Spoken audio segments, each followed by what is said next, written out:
So Andy had a supplier down there in Key Marathon, a guy called Eddie, and Key Marathon was absolutely beautiful. It was lovely. The ride down was gorgeous, and Andy let me drive.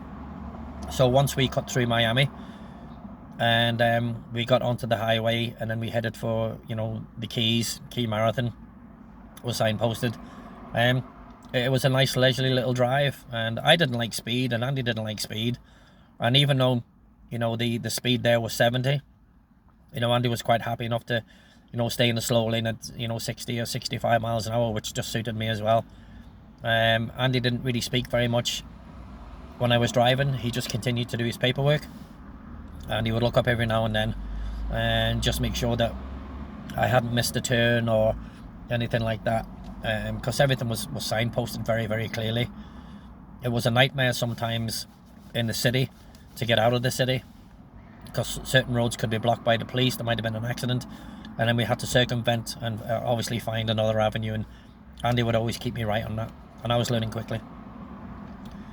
So we went down, we ordered Scuba Pro and some Dayco stuff from this Eddie guy, I think it was, and Andy sat and I had an orange juice at this guy's bar. He had a nice little bar, and him and Andy chatted for a while, and Andy was telling him that we were going to go to Bermuda, and Andy had been to Bermuda 5 or 6 times. He had a couple of clients down there, and then Eddie told Andy that he had 2 more clients down there that were looking for scuba gear, and he recommended Andy, and Andy had made appointments at the 2 dive shops that we were going to go down and see, as well as the 6 or 7 that he already sold to.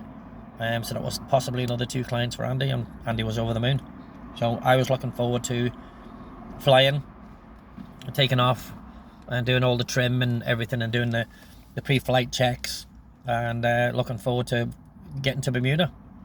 So that would be, this was now Tuesday, and that would be on the Wednesday morning, and it would be another early flight. It would be a 6:30, 7 a.m. departure, once we'd made sure that everything was good and ready to go.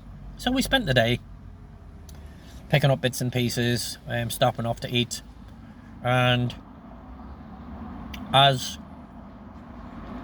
thought, when we were eating, I told Andy I was sick of pizza.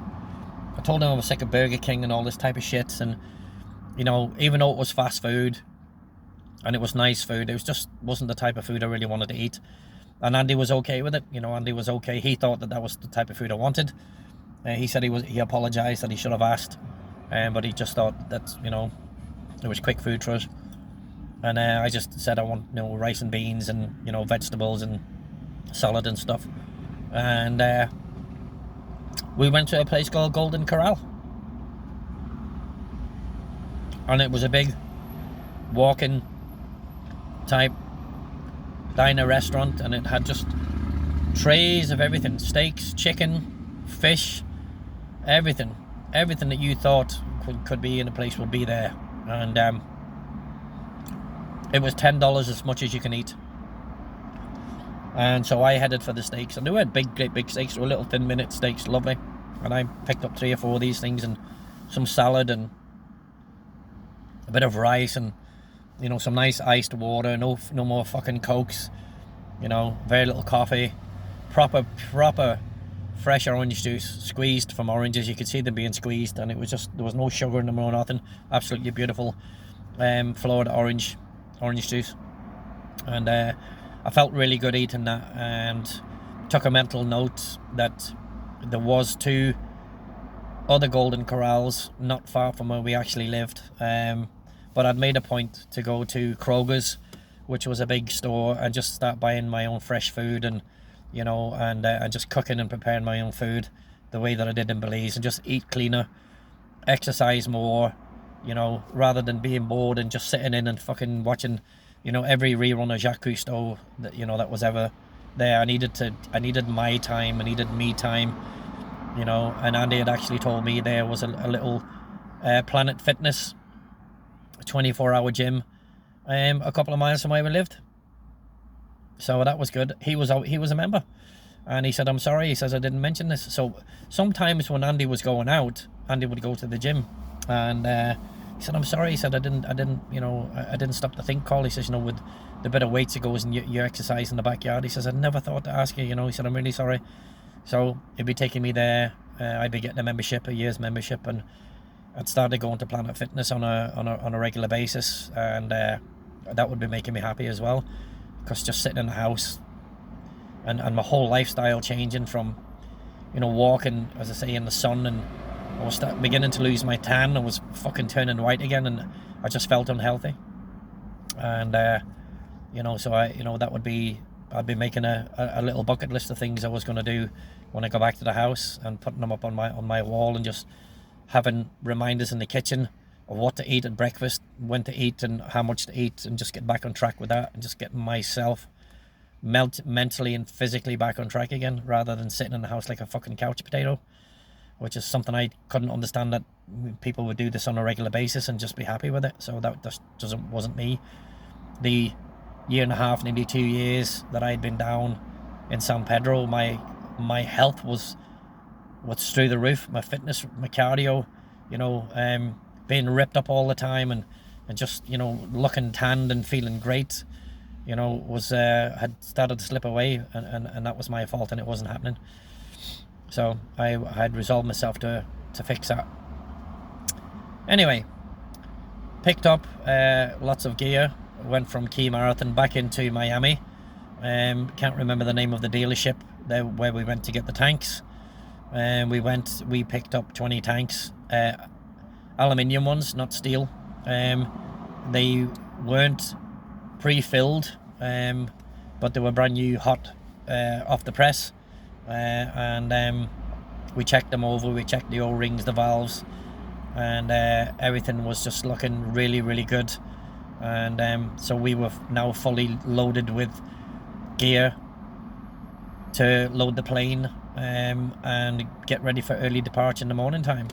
And that's what the next thing was to do. We would go through everything again and make sure that we had literally everything, and that we had spares, because, you know, when you didn't have spares, that's when people needed them and ordered them, and obviously, you know, you were supposed to be supply and demand.